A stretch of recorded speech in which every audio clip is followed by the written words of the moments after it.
All right, guys, this is a big deal. In this video, we're going to talk about another YouTube video created by a guy who has 1 million subscribers. He actually just passed the 1 million subscriber mark today. It's Meet Kevin.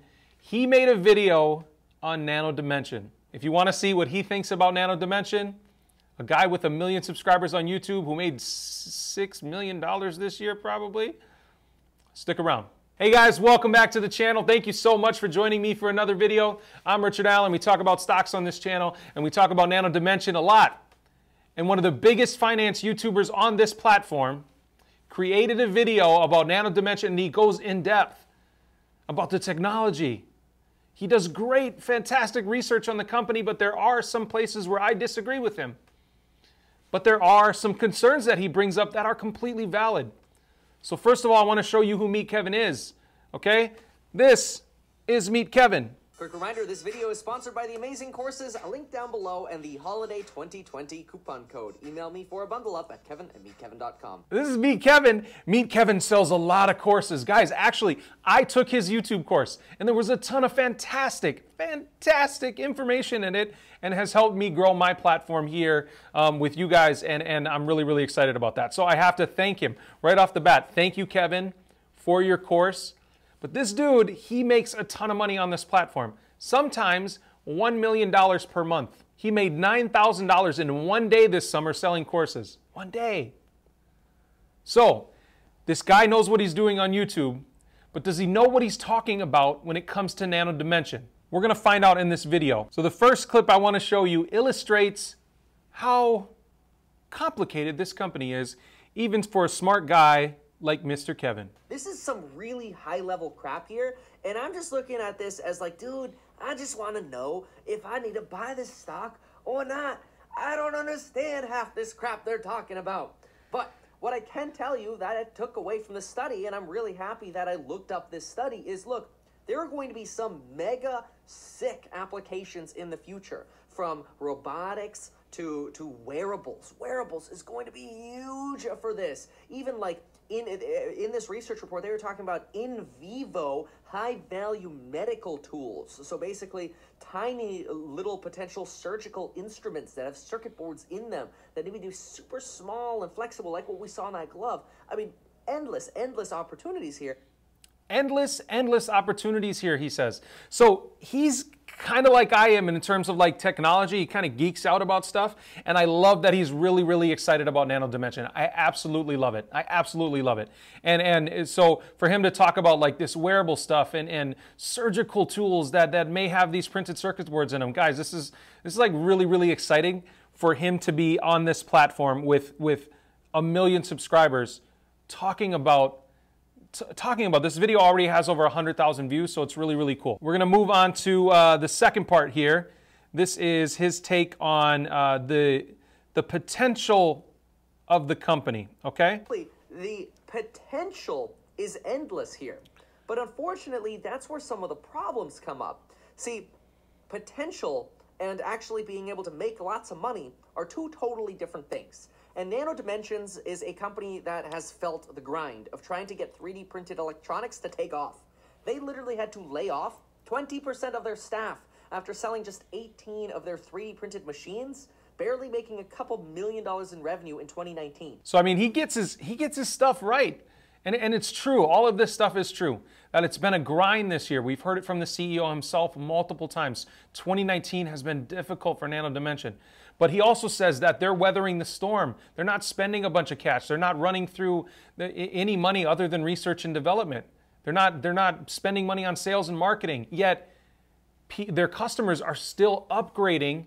And that's one thing that Kevin leaves out of this presentation, is that their customers are still upgrading from the previous Dragonfly machines to the Dragonfly LDMs. We just got that press release that 10 new machines were just updated. So they're not just sitting back on their laurels and saying, hey, give me some money, guys, you know, sitting around on their shelf offerings and direct offerings and not doing anything. In this tough climate of COVID, there are still companies and institutions out there and defense contractors, right, that are upgrading their systems. So keep that in mind. So this next part, he's talking about the potential for the future, but some of his concerns in terms of actually investing in this company. Really great potential for this in the future, but when it comes to actually investing in this company, I'm a little bit nervous because the reality is, when we don't have a commercial purpose yet, we don't really have the full landscape of what all the competition is going to look like yet. We know Honeywell and GE are going to get into this like crazy, and they already are. And the CEO thinks, despite this, they're still 1 to 2 years ahead of the competition, and they're going to stay ahead of the competition. So this is a really, really good point, okay? There will eventually be competition in this space. And we've got to think about whether or not Nano's IP, right, their intellectual property and patents, is going to be enough to keep them in this game. Because when companies, he makes a great point, when companies like Honeywell and GE get in this game and they, all of a sudden, they're spending billions of dollars to say, hey, I'm taking over. That's the potential when a big, multi-billion-dollar company comes in and says, nah, we want to get into this industry. We're really excited about it. Thanks for starting it off for us. That is a concern that some of you guys have. So we've got to think about, is Nano Dimension's IP, is their IP enough to weather the storm of upcoming competition? Is it enough? So this next part is kind of funny. He talks about something that you guys have a concern about a lot regarding the offerings, okay? The CEO also just today issued 30 million new shares of company stock at $6 per pop, basically giving the company $180 million of cash to keep spending on R&D. The stock had run up substantially beforehand, and every time the stock runs up, I feel like the CEO just looks at it like a piggy bank and sells some more shares, which... So many of you guys have said that in the comments. The CEO's just looking at us like an ATM or a piggy bank. Stop it. This is ridiculous. And if I didn't understand the direct offering versus a public offering, I would feel the same way. I would, but I don't in this case. This is my biggest disagreement with Kevin. And some of you will agree with Kevin and have agreed with him in the comments.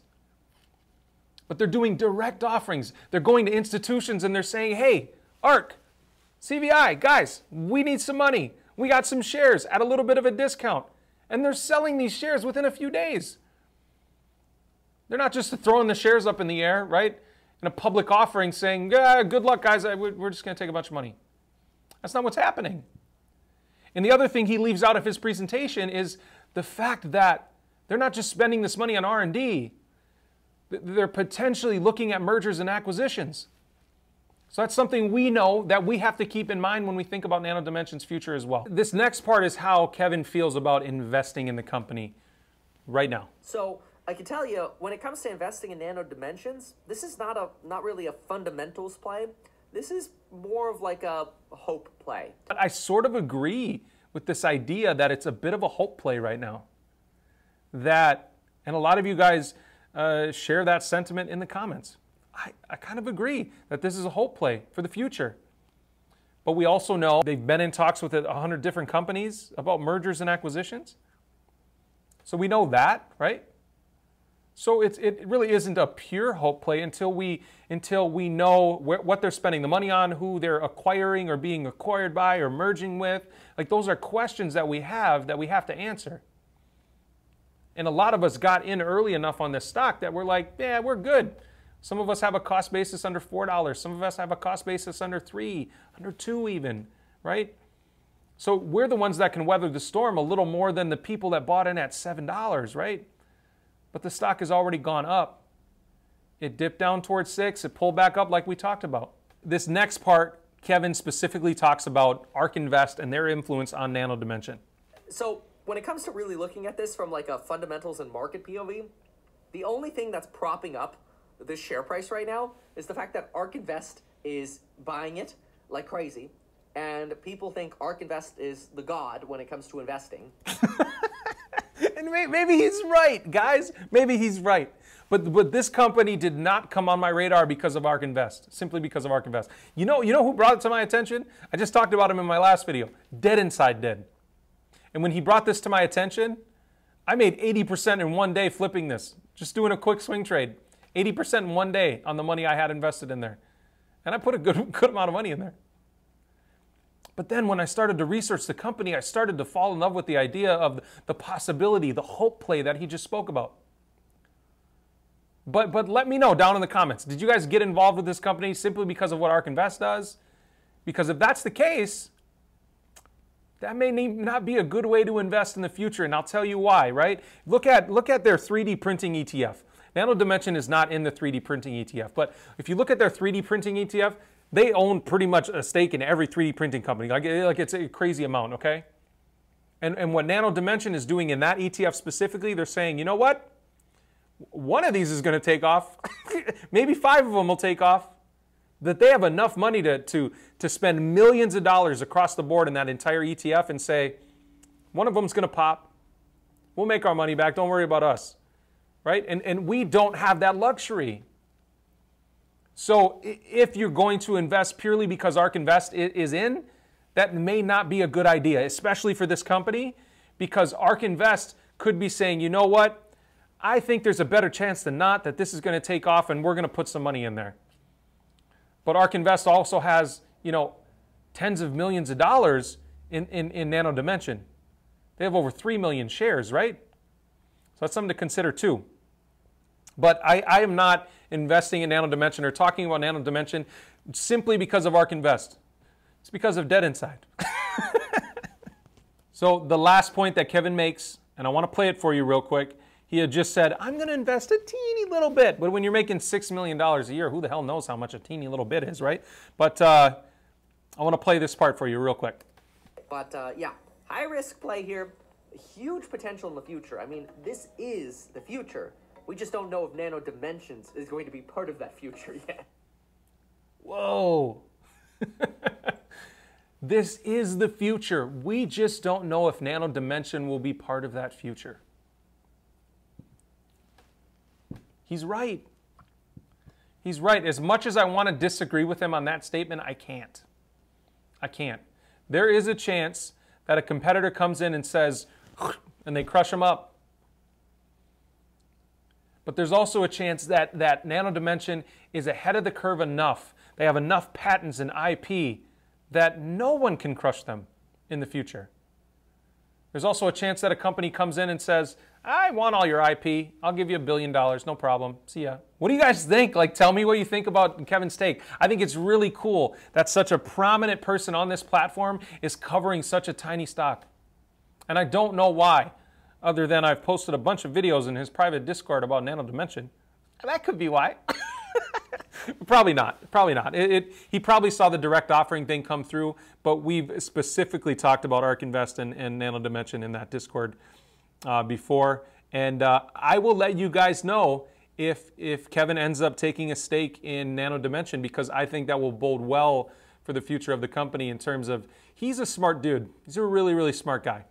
So if he ends up taking an ownership stake in this company, I think that's a really good thing. I think that's a good thing. So let me know what you guys think about Kevin's take on the company, and whether you think it's a cool thing or a good thing or a bad thing that he's talking about it right now. I think it's a good thing. I think it's going to get more and more people on the radar of Nano Dimension. Again, this video already has 100,000 views. I think that's pretty cool. So, guys, thank you so much for joining me. As always, if you didn't already do it, click that beautiful red subscribe button down below. I'll see you in the next video. Thanks.